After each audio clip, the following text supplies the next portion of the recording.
Greetings and shalom to you all, saints. As you can see, I'm way out in the open. I'm actually at work. But I took a moment to stop to do my work. And today you're going to have probably the experience that the disciples have with Yeshua HaMashiach, where you're in the open. There's no light, there's no AC, there are no cameras in terms of television cameras on. It's just me sitting in a natural environment speaking to you. There's so many things around, and I'm so happy that Yahweh chose today for me to speak to you about storms when it comes to wisdom, because you're going to see that the power, okay, hear me carefully, the power of distraction. This is going to blow some of your minds away. But I'm here, I'm at work, I'm all sweaty. See that? Some of you may say, yo, he's sweaty. Yeah, because I work.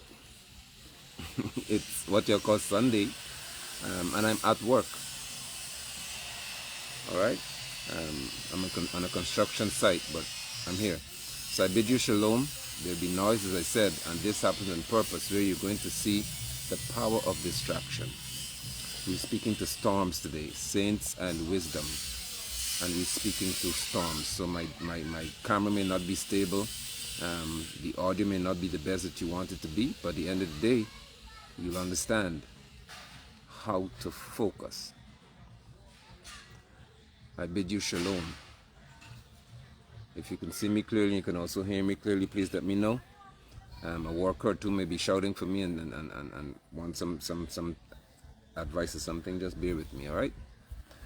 But this all, honestly speaking, plays critically into the role of what I have to talk to you about today, which is the power of distraction. Are you distracted by what's behind me?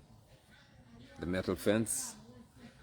Are you distracted by I hear Jafar, Dennis Muhammad speaking on a radio, somebody's playing in the yard? Are you distracted by that? Are you distracted by the sound of children? Are you distracted by how sweaty I am? Chio, love you there. Shalom and blessings to all you. As soon as you came on the broadcast, what got your attention?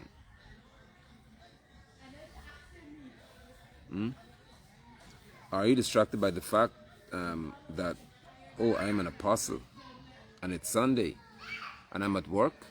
Does that distract you? That I'm doing construction, see my hand? I'm working. I just left doing something to come out to talk to you. Is that a distraction? Because we're speaking today to storms. I don't have a Bible. Yeshua had none. Today's a raw day for y'all. And I did that on purpose. I didn't bring my Bible. I could have walked with it, with my iPad, but I didn't. Because I want to talk to you today directly, as they would say, from the Spirit, huh? All right? The tree bar got your attention. Okay, I'm sitting by a coconut tree, a mango tree and coconut.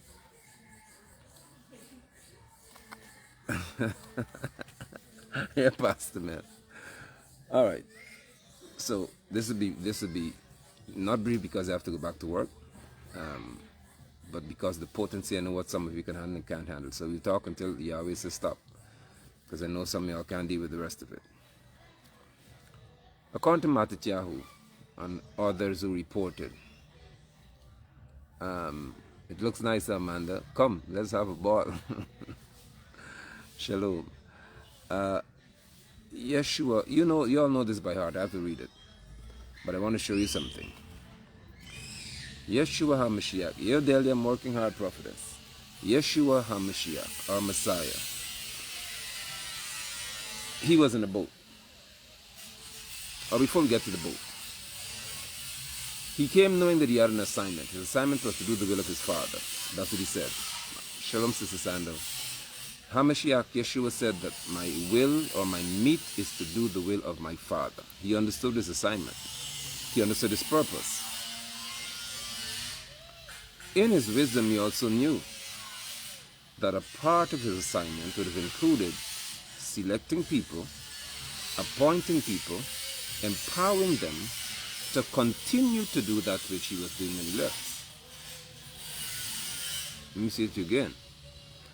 Messiah, when he understood, because he understood his assignment, which was to do the will of his Father, included in that assignment was him selecting individuals, appointing them, after empowering them and training them to do that which he was doing.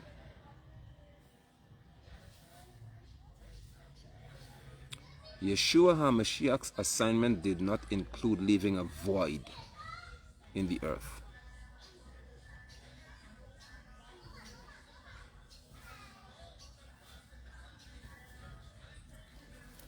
Wisdom. When you're a wise person and you understand purpose, you understand parenting, you would never die and leave a void in your generation. The only thing that is supposed to die when you die is this shell, this tent, nothing else. Your children are not supposed to die. Your business is not supposed to die. Nothing that you touch in this earth in terms of purpose is supposed to die when you do. The only thing that dies in reference to biology, you go to sleep, is this tent, nothing else. Even the work that you have done must not die because you're gone.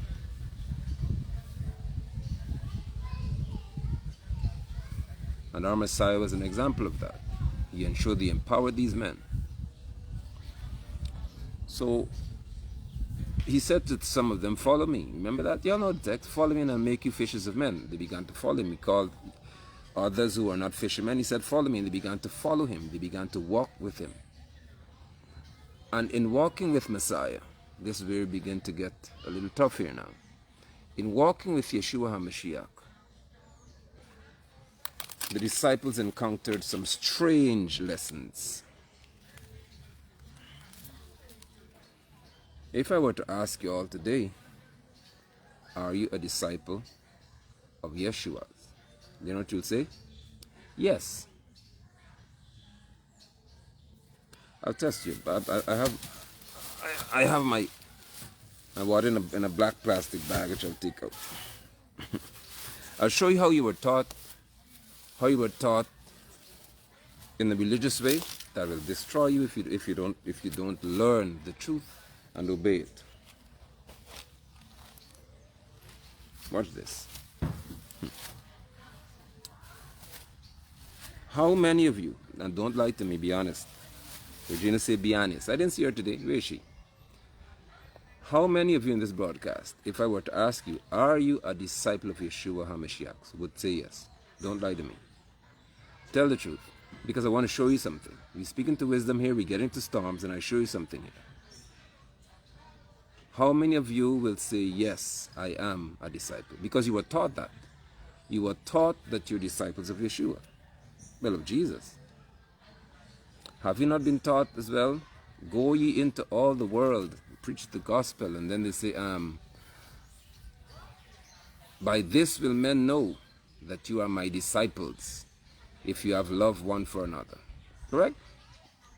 Good. Right. Most of you will say it because of that. I'm telling you, today is the dangerous day. Most of you will say it because it's what you've been taught to say. Yes, I am. All right, so watch this. And I'm asking this as a direct question now.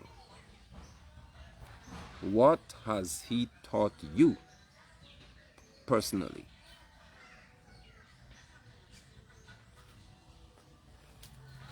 And I'll show you scripture for this. Watch. Yochanan, who's called Yochanan the Immerser. We call him his name is never John the Baptist, but that's what people knew him to be, an immerser, one who immersed. He never baptized anybody. Yochanan was immersing people. Yochanan had disciples. Watch this. Yeshua HaMashiach's disciples came to him and said, Lord, teach us to pray as Yochanan taught his disciples to pray. Watch this. Watch this. Why did they not say, Lord, teach us to pray as everybody else prays? Even your disciples that Yochanan taught. Did he say that? They never said that.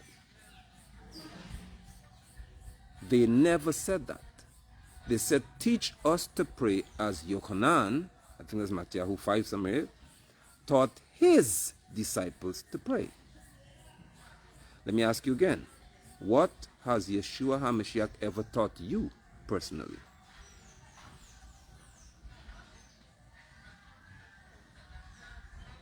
Have you ever sat with him like this and he said something to you? No. 1 Corinthians, Shaul spoke to the men at Corinth. He said to them, you may have 1,000 teachers, 10,000 teachers, but you have one Father. And he said, that is me, because you are begotten of my gospel. That's what Shaul said. And he wasn't rebuked by Yahweh for that.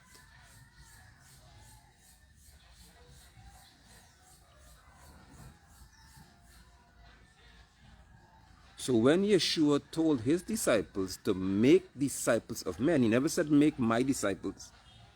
No, Kepha would have had to make his disciples, because his students, they teach as disciples a son or a daughter who's taught by a person.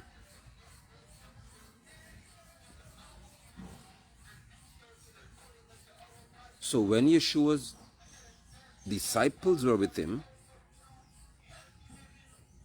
the scripture specific, he taught his disciples. That's what it says. It reads, he sat and taught his disciples. His disciples came to him and said. It never said everybody around was his disciple.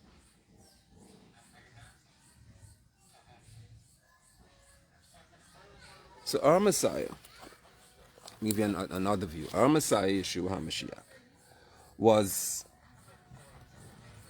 there you go, Pastor Mel. Some said I'm of Kepha, I'm of Shaul, right?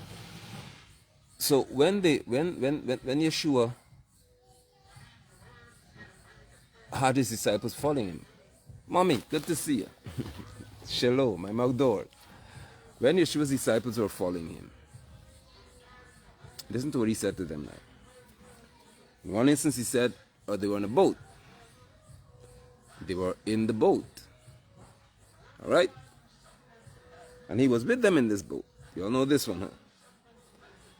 And a storm arose. We're speaking about storms today. A storm arose. A tempest, a serious storm. Hurricane at the sea, in the sea, as you may call it. A storm arose. And the disciples went to him. His disciples. And his disciples saw him sleeping on a pillow. And you all know this, right? They woke him up and they said, Lord, don't you care that we're about to perish? Does it not bother you that we're about to die? And that text has been preached and preached and preached. We go back to that text. There's another text in which the disciples were told now by him, go to Galilee, I'll meet you on the other side. They never asked him how you get there, because the expectation is he'd take another vessel and he'd just go. And in the middle of the sea, a storm arose. Now there was nobody for them to call on. There was nobody to ask whether, do you care to be perished? There was none of that. It was them and the storm. And they after a while, of course, great fear was in them, and they saw a form of someone walking, coming on the water. And they said it's a ghost. It has to be the soul of some sort, some sailor who's died before.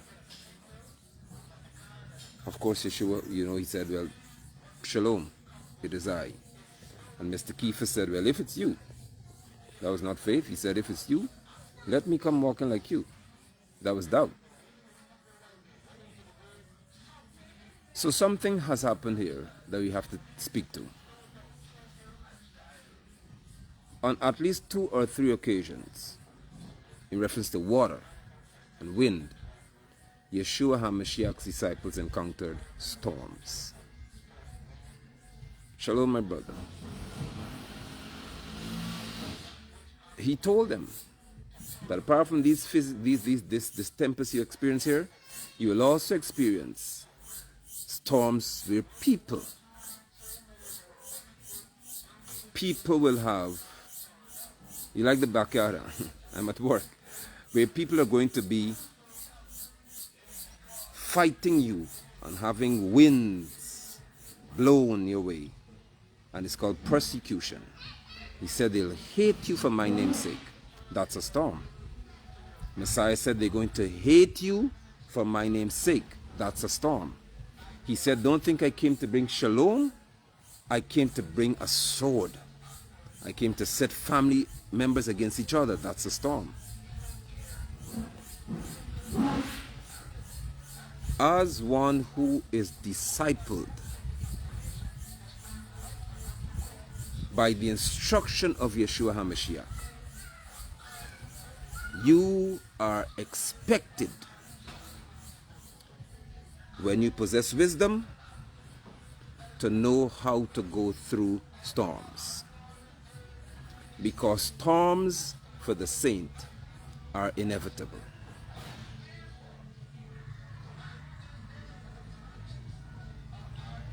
The disciples, let's go back to the boat. When Yeshua was on the boat with them, they went to him and they said, don't you care that we're going to perish? He got up, rebuked the wind, and then rebuked them. Watch this, pay attention. In every instance, in every situation where there was a storm, y'all pay attention to this, the disciples were rebuked when it got calm. Is anybody home? I don't want to scream in these people's backyard today, but I'm ready to holler now. In every case, you read it if you want to read it for yourself. In every situation, when the disciples of Yeshua HaMashiach encountered a storm, watch this, they were rebuked when it got calm.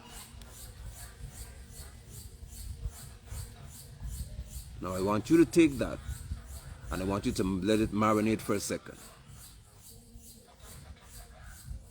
Why would Messiah have to rebuke disciples when it's calm?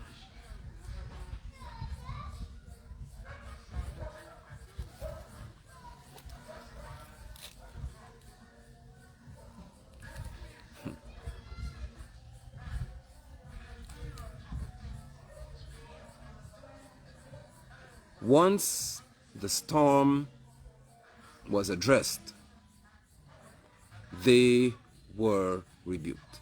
Zion is asking, how does one know when they're discipled? When they said to be taught like this and they are given to obeying instructions.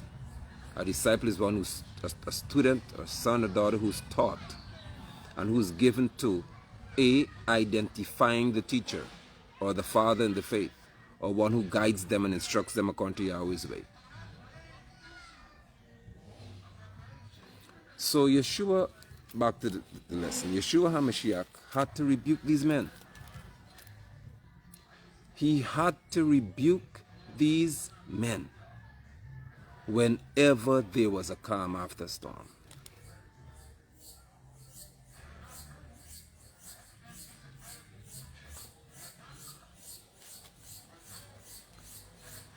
Wisdom, when you possess it, wisdom, when you possess it, should never leave you in a position of being rebuked when the storm passes. If ever you have to be rebuked when the storm is over, you function in folly. And I'll show you from their behavior they function in folly. If ever you have to be rebuked when a storm is over, you are in error or you don't have trust. Wisdom does not cause you to be rebuked when a storm is present. Because watch this.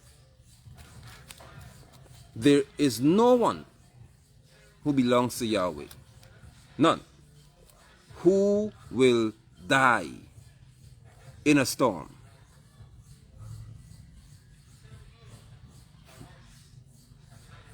I'm not talking hurricane and stuff like that. Storms are never sent to kill Yahweh's people. I don't care what it is that happens to you.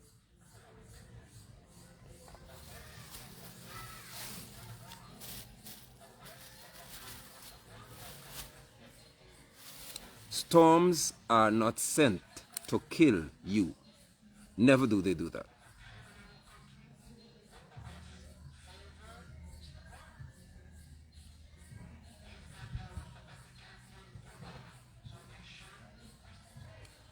And I can assure you all that most of you, probably if I ask you again, will say to me that you normally would pray for a storm to stop.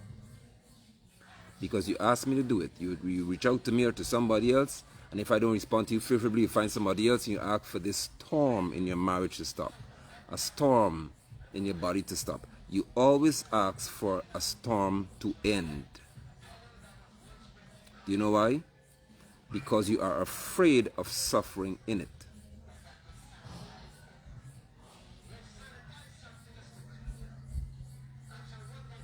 Storms were never made to kill you. Storms aren't sent to destroy you. They're not. Okay.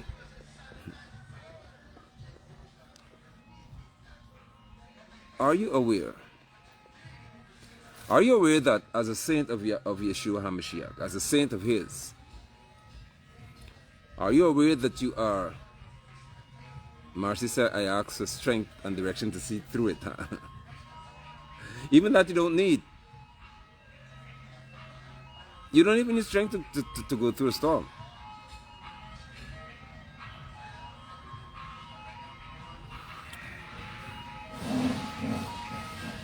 What you need to go through storms is wisdom.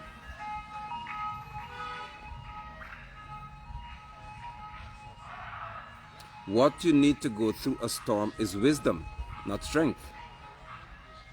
Who said you need to see in a storm?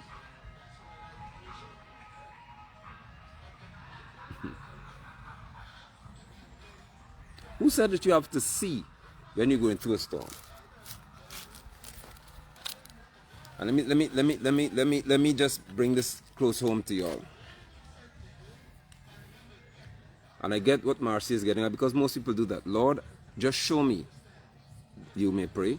Show me why I'm going through this. Show me what it is that I need to see in this storm. I can't see anything, so just show me something. No. Storms aren't meant for you to see. They're meant for you to say.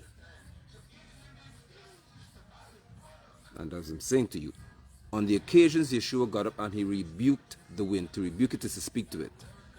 He got up and he spoke to the wind. He never said that you need to see something. He didn't need to see through the storm. Storms are present for you to say, not for you to see. For you to say something to them. And in some instances, what this?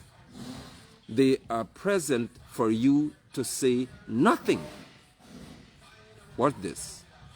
Unless someone else has fear in the situation, not you. When you possess wisdom as a saint, people must seek you out for calmness. I got something else coming for y'all. Because what some of you would seek to have is someone to help you to control the vessel. So they'd say, help me to hold the wheel of the ship in place. Help me to hold this boat in place. I don't want the ship to disintegrate. That's what you pray for. Because you have an issue when it comes to fear.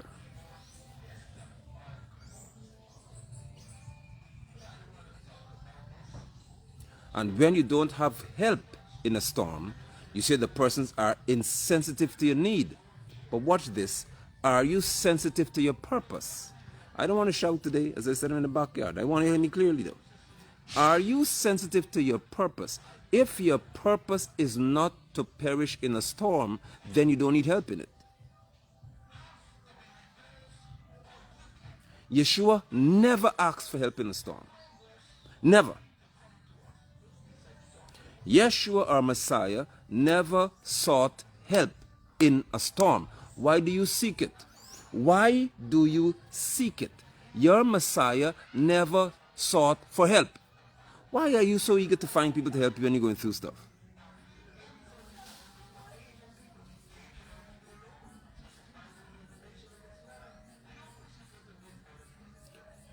Let's go deeper here. When the storm, and Messiah was sleeping on the boat now, when the storm began to rage, what's this? They spoke. You'll make me get up and run around this yard now. They came to him, it's written. And they said, disciples said to him, Lord, don't you care that we're going to perish? So imagine 12 people saying something. Or as a group they came to one person. What's this? Do not be distracted. I just say why I'm outside here as well. Do not be distracted by the number of people or the sound or the level of noise in a storm. Because the one who is wisest and the one who possesses most power is normally silent in it.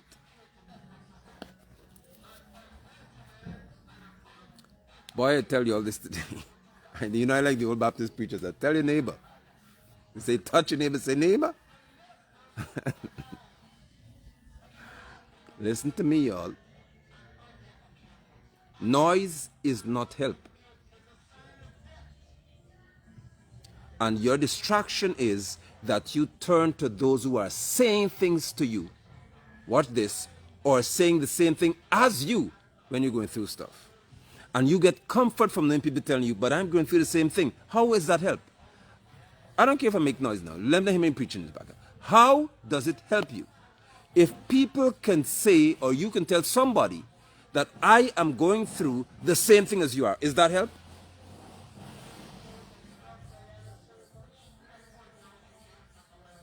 There you go, Jelana. If everyone is saying the same thing and telling you that, listen, I am going through the same thing as you are, that's not help.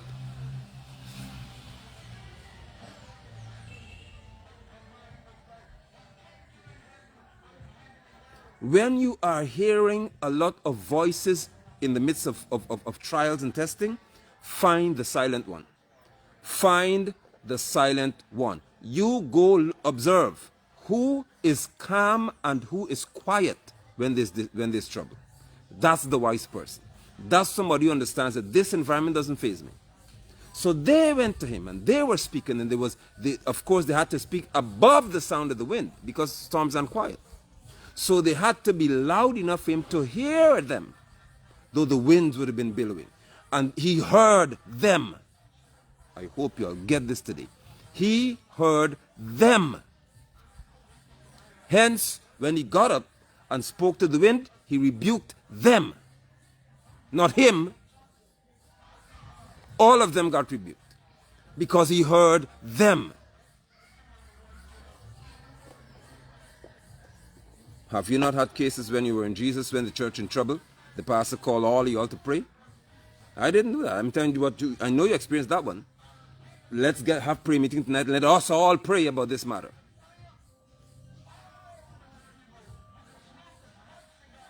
What is it that has saints so troubled by storms? What is it that has you so bothered that you are not convinced that this loud, thunderous environment is not meant to destroy you? Even a rocking boat, even a sunken vessel cannot destroy you in a storm, because Shaul had the experience. Let me show you this. The disciples, when they went to Messiah Yeshua, they were not filled with Holy Spirit.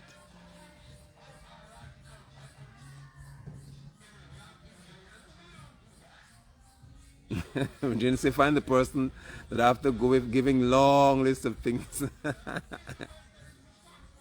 the person said it as well. It is well. The disciples, when they were with Yeshua, they weren't filled with His Spirit. Just take note of that.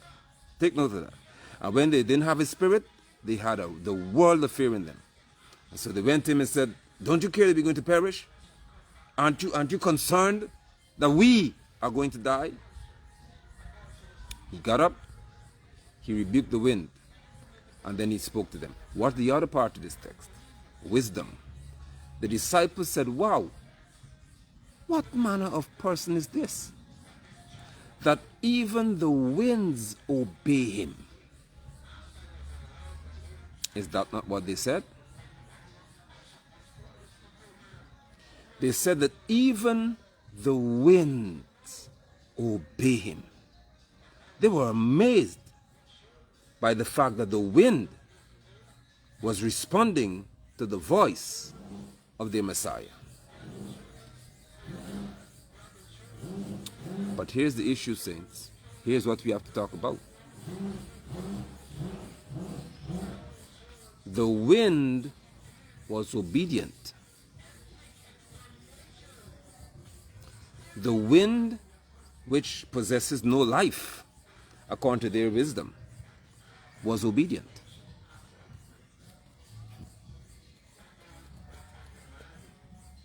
I know somebody already get where I'm going with this. The wind, which cannot speak, was obedient.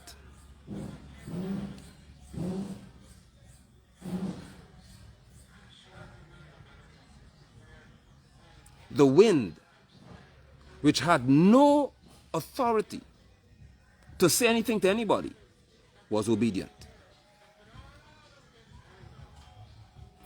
What the other thing? The wind was never called to follow Messiah and said, follow me and I'll make you anything. The wind was never appointed to be a disciple. The wind was never taught.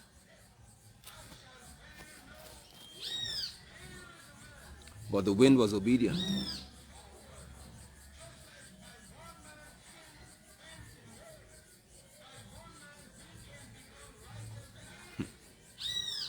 Those who could speak, those who could talk,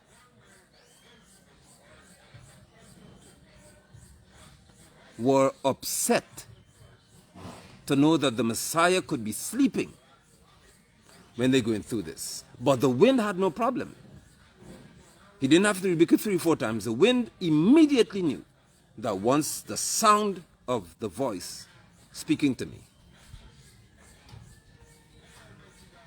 once the sound of the creation, the Son of the Creator, once the sound says to me, stop, I will stop. Those who were called to be taught were more concerned about the created thing rather than the creator of things.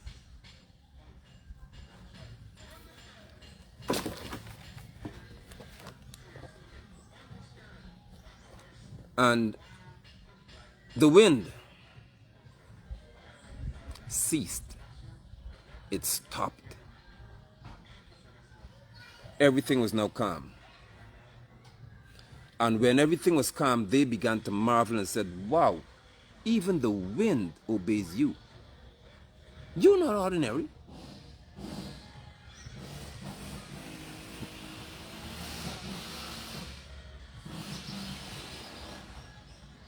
I want you all to get this, please. None of them said thank you.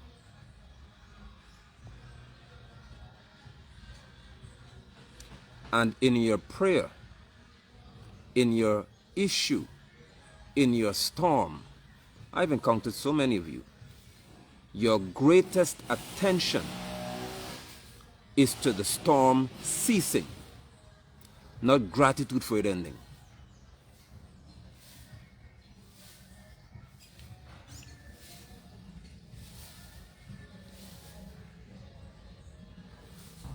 That's how we know what your focus is on. When your focus is on relief, gratitude is never priority. When your focus is on relief, gratitude is never a priority. I could tell you that until I go to my grave. When you see you meet somebody and their focus is on how can I get out of this, gratitude is never their priority. And I prove it to you. When you give them something that brings them relief, they may say thank you out of courtesy, not gratitude.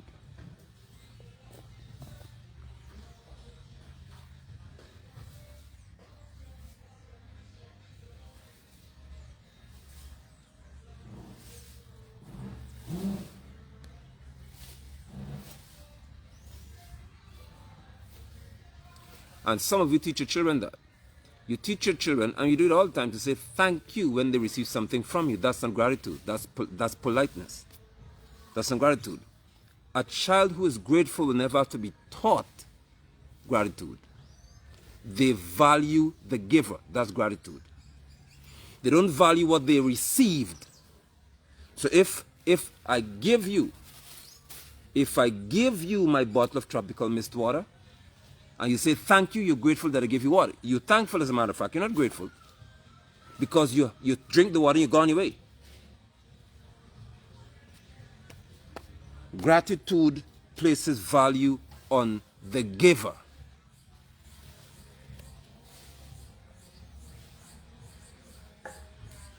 That's it, son.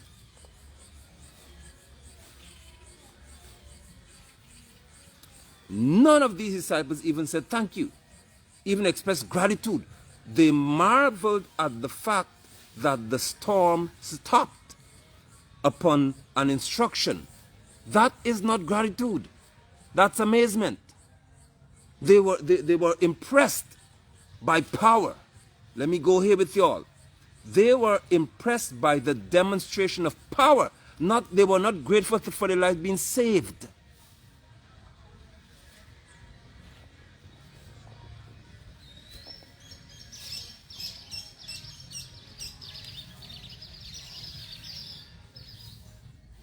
If there was no one who could save them, that's why the second incident occurred now. Dion, good to see you, man. Blessings. What this? In the second case, when they were told to, now you go on the boat and meet me on the other side, there was nobody for them to awaken then. They didn't have anybody to awaken now to say, well, we can die now, and don't you care that we'll perish? So when the vessel didn't have the Messiah on it, what this? They said nothing to the storm.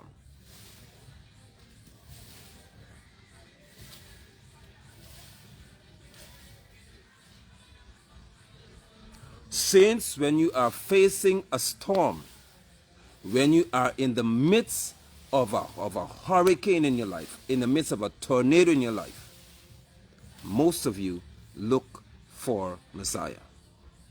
That's why you ask for prayer. That's why you ask if I can pray for you so that Yahweh could hear you and give you some relief. You're dead wrong.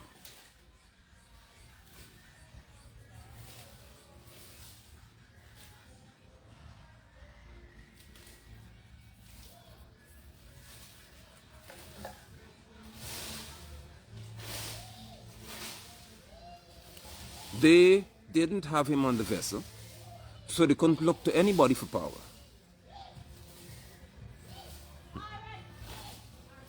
So now you have 12 powerless people tossed in a boat.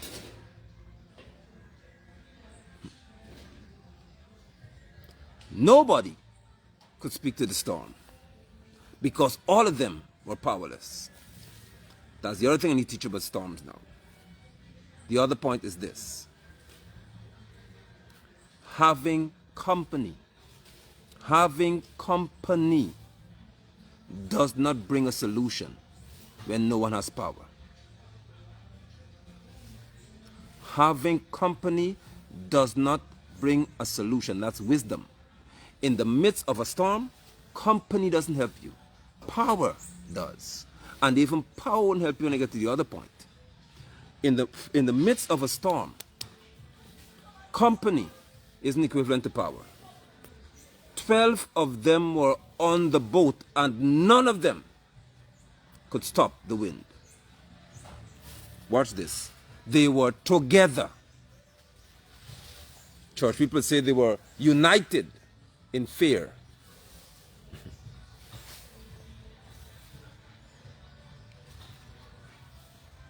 They were together. They all faced the same thing. Nobody was big, nobody was small. I'll drink some water from my bottle.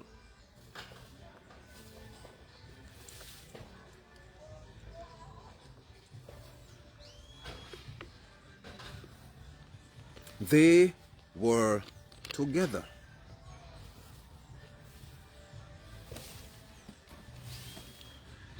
Isn't it interesting?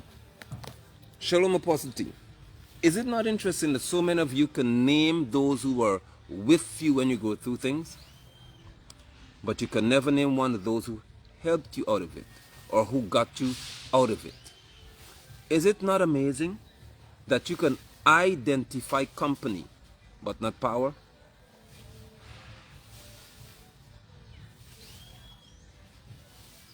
And I can tell that there are saints I know who are overjoyed to have company without power. Apostle Josh, shalom, shalom and blessings. You are happy to know that people are present.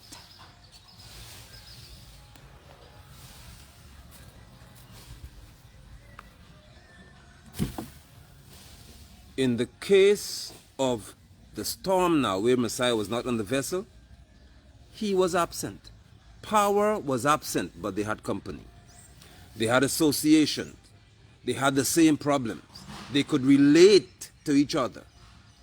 They could feel each other's pain. They could see each other's fear. They were in tune. They were sensitive to this matter that, listen, we're going to die here now. So they were very, very sensitive to what they were going through. But nobody had power.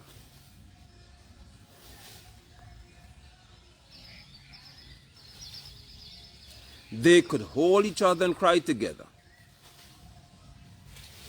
They could reminisce on how good it would have been if Messiah would have been on this vessel. They could do all of that. But none of that was going to rescue them, though. They had no power.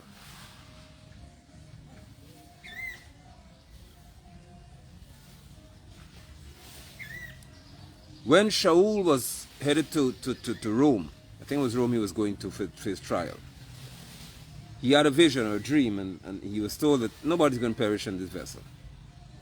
So watch this. Shaul was on a ship with a whole lot of people. Not disciples. One disciple was in a boat. One. Now 12 of them were on the boat, nobody had power. In Shaul's case, he was the only one in the vessel. With the military people and others, headed to Rome to see Caesar because he made an appeal. He got a dream, I think it would have been, that this ship is going down in a storm. Here's another storm. They were prisoners on the boat, if I'm not mistaken. Now Shaul is filled with Holy Spirit. They weren't filled with Holy Spirit on the boat. But the one who's full of Ruach HaKodesh said to them, y'all don't be afraid. Nobody here is going to die. Glory, hallelujah. Shaul said to them, nobody is dying here. Now, you have 12 disciples chosen by Messiah, appointed by Messiah, empowered by Messiah, and all of them scared, though they were in each other's company. Now, in Shaul's case, when he's full of Holy Spirit, he's only one person, among prisoners, among soldiers, among other people on the boat. And he said to all of them, none of us dying here. Glory. Do you see the power of one when you understand purpose? He knew he was going to Rome to speak to someone about being arrested for preaching the gospel and he didn't do anything wrong. He knew that. So on his mission to fulfill his purpose, he knew that a storm couldn't kill him. I want you all to hear me. And Shaul, because he understood his purpose, could have saved through a word and encouragement all on the boat. He said, not one of y'all dying here. The boat, he said, will be destroyed, but none of you will die. With the disciples of Yeshua, the boat was intact, and all of them were as good as dead. And you rejoicing that your vessel is intact, but your faith is absent. Your trust is zero. Your trust is dead. You have no confidence in the God you serve. I'm coming to discipleship in a minute. You have no trust in the God you said you serve.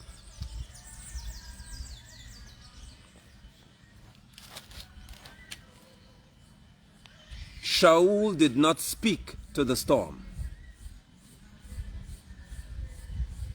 Shaul spoke to people and said, hey, none of y'all dying here.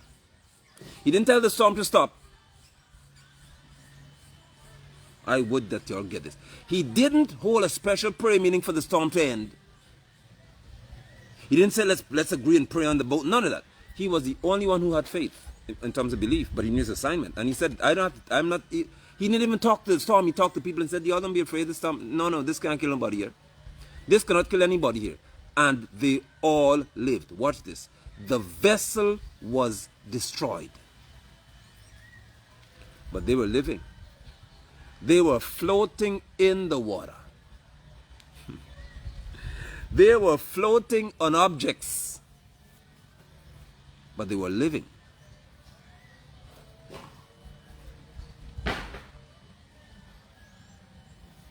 Saints, when you have wisdom in a storm, you don't fear the sea. You don't fear the water. You don't mind going into it because you're not going to die in it. Don't tell me that you can't swim. You are not going to die in the storm. I am here to tell one of y'all today, if it's just one of you, that you are not going to perish in what you're going through. So even if you have to get into the water, and if you don't want to jump overboard, Yahweh will break up the whole boat and make you float inside. You are not going to die in it.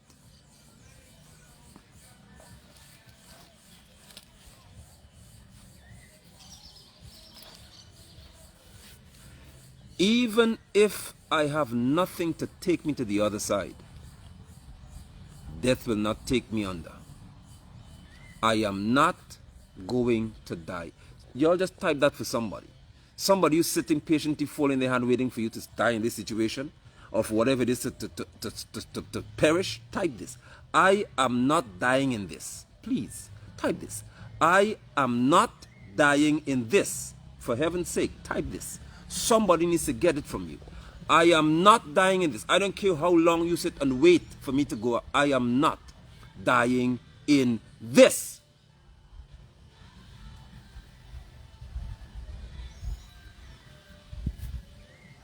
Don't tell me that the boat has disintegrated. I don't care what happened to it. I don't mind what has happened to the vessel. I am not dying in this. Oh, but my bank account is down to zero. I'm not dying in this. Take the house, take the car, take whatever you want to take, but I'm not dying in this. I'm not dying in debt. I'm not dying in squalor. I'm not dying in terms of depression. I am not dying in this. I am not dying without seeing my business come to fruition. You're not dying in this. I am not dying in a situation whereby I have no ability to take care of my future generations. I am not dying in this. I am not dying with the person in my family who has nothing. I am not dying here.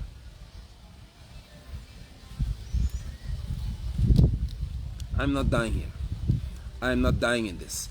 And if you are a saint, you type the next line now. Because the wicked can't type this. Or actually the wicked could type this too, because you all might just benefit from it. Let the saints know that we are not dying in this. Because in Shaul's case, he said nobody on this vessel. Shaul was the only saint on the vessel. And he spoke and everybody lived. Bless you, Pastor P. He spoke and everyone lived. Watch this. Including the soldier who had him, the centurion who had to take him to Caesar. Even the one who arrested him lived. He didn't pray for the one, oh, everybody has to live, but let the centurions drown. No. He ensured that everybody lived. Man, I wish some of y'all could get this. Even those who wanted you to be in prison. Glory, hallelujah. Even those who want to ensure that you don't make it, y'all must live. I don't want y'all to die. I don't want y'all to die in this one. This is not one where you feel you arrest me and I just hope you die. No, don't die. Live. Live to see that I could land on the shore. Because what I want you enemies who watch me to understand is that my word made you breathe. Now choke now. Choke on that. I know some of y'all can't take this. Y'all who hate me and deal with this. My word got you living. When I say that we're not dying in this, you will live because of what I said. I'm not living because of you. You can't rescue me. You live because of what I've said to you. As a saint, you are breathing. Listen to me. You need to say this. They must know that your word has kept them alive. It ain't over yet. Oh, you felt I was focusing on the disciples in the boat? And I'm talking to Shaul now. It's not over. Let me help you with the other part. When I get on board now, you, Mr. Centurion, I'm coming. No, arrest me again. I'm not going to run away and say, let me run and go free. I'm going to Caesar. I have a bigger fish to fry. And if you have to escort me to the king, I am not going to run from you. You need to take me, I'm going. Take me to where I have to go. I ain't got to run from nobody because my word has you living. Some of y'all don't know that some people you said to listen, man, keep it, that has them living now. That has them eating food today because you refuse to put them in jail. Your word made them live now. When you said to the judge, whoever you had to say, police, leave him alone. Your word.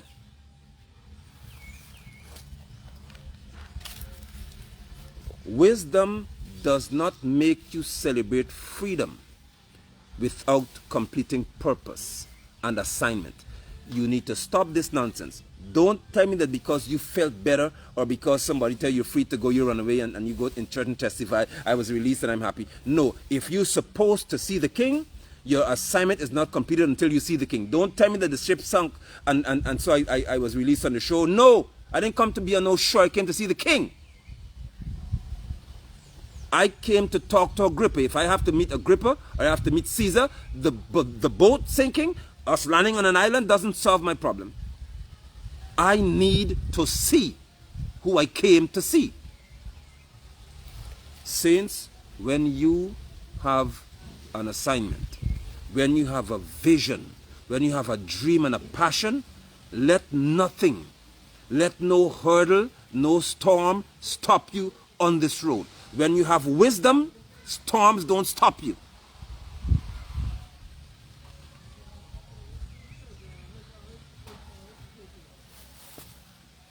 When you have wisdom, storms never stop you.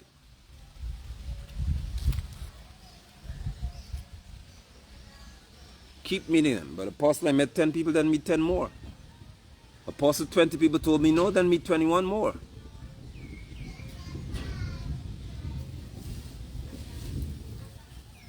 When you are on a mission and you understand what your dream is, what your divine position is, don't let it stop you. If your dream is to start a business, but for now you have to work in somebody else's business, work with your business in mind. Do you hear me? Work with your business in mind. Don't cheat the people, don't rob the people, don't sidestep. You work in there as though it's yours. I don't know, I'm talking to them, I'm talking to you, whoever you are. If you have to do something and you don't have the means, don't let a storm stop you.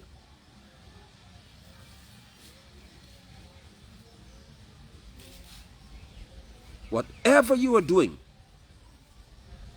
don't let a storm stop you.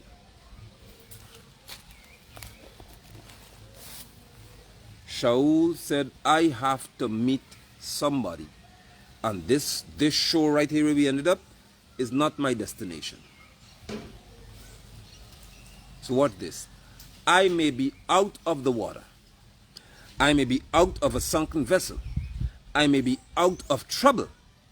But I'm still not in my position, in my appointed place. I may be out of danger in reference to the storm, but watch this. I am in greater danger if I don't see the king. If I don't get to see who I'm supposed to see, then it's when I'm in trouble. The storm doesn't bother me.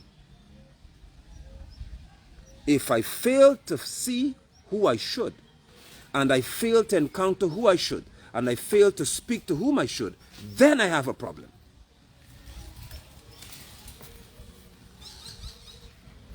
But you are busy getting happy because you got one little bump in the road, and because you got some relief, you're celebrating relief. So let me give you the other part I came to speak to you about. Let's go back to the disciples now. Unlike Shaul, they were so concerned that the ship would be destroyed and they will die. When Shaul was filled with the Spirit, he wasn't concerned with anything. He should be said the vessel will be destroyed, but we're not dying. Do you see the difference? When you are full of Yahweh's Spirit and you are full of wisdom, you don't need a vessel to get to your destination. My God. Oh, let me go back to work, because this will be too much for some of y'all. When you, listen, when you are in Ruach HaKodesh, when you possess the Spirit of Yahweh and you possess wisdom, you don't need a vessel to get to your destination. All that you need is a destination. I hope that didn't drown one of y'all. Stop looking for the vessel. Focus. That's why I said I'm out here with noise all around. That's why I'm sitting outside. I was accident to truck. And Ruach HaKodesh told me, come to the back here. And I know I did it today. With all this happening around you, focus on the destination. Stop looking at the integrity of the vessel. That's not your concern. Whether you have to have tattered clothing, or you fall overboard, or whatever has happened to you, what is your assignment?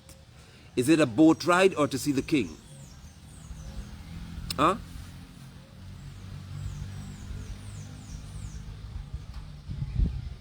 If you have to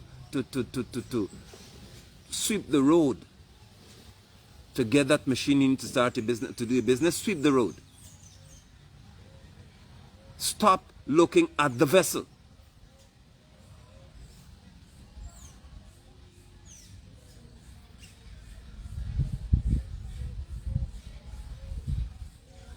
Let me leave you with this now. I'm about to go back to work. You all forgive me, but I have to go back to work. Watch this.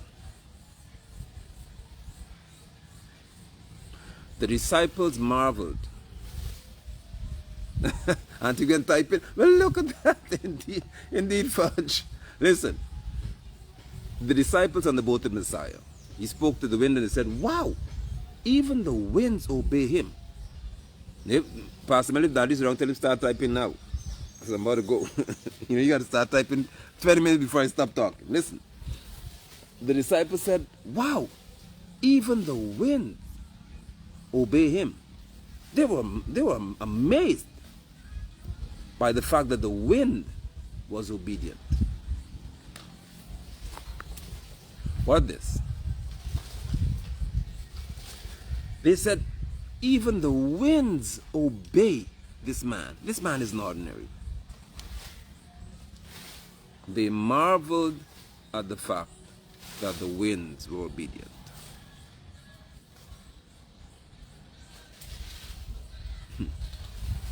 Saints,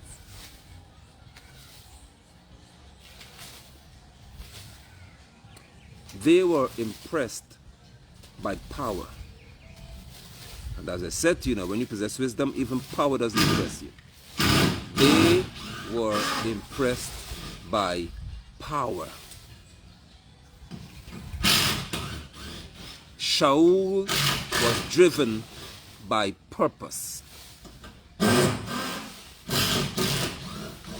They were impressed by power.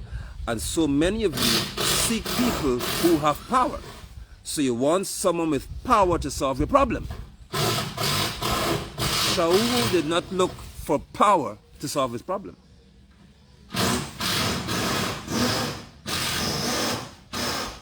What? Shaul spoke to power and said, nobody in this vessel is dying. He didn't look to power to solve his problem. He did not even speak to the storm. When you are impressed by the demonstration of power, let me talk to y'all.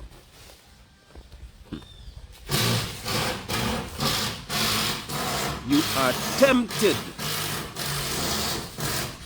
to go seeking after signs to solve your problem. And the person you assume has the most power is the one you will seek out to solve your problem. Messiah said that a wicked and a perverted generation seek after a sign. Never be trapped into this thinking, this mentality that you have to seek out power when you understand assignment. When you understand purpose, you don't have to go seek out power when you're on your assignment. Just fulfill what you've been assigned to do.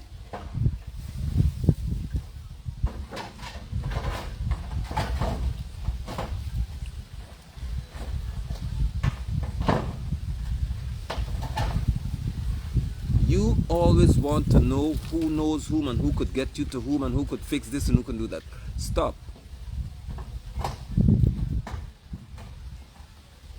Stop seeking after a sign.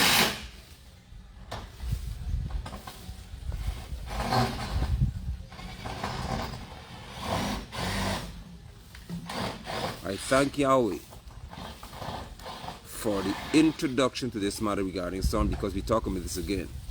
But for this introductory part of this, understand, saints, when storms arise, stop looking for power to solve. Stop. Stop looking for power to solve a problem. As I said, I'm walking back to work now. But don't you ever allow yourself to be so distracted and so distraught that you can't help but pick up your phone and find as many people as you can to get some relief. Because after all, the storm is a lot. See? My father's type. Shalom, son. It's truly a blessing to see that you are not allowing nothing to get in your way. Nope. When it comes to work. I'm at work. Look, I'm in a working environment. I need suit and tie and jacket and no. So I bless Yahweh for you. I thank Yahweh for your grace and your understanding. I saw him type, Pastor Mel. Let me go back to work. As always, I'm always grateful, saints, for your kindness and for the heart of love that you express. It is always refreshing. But I do what I do so that sons and daughters can see that when you have a job to do, when you understand what your vision and your dreams and your goals are, anywhere, any place, anytime is appropriate. Do well. Love y'all. We'll talk again soon.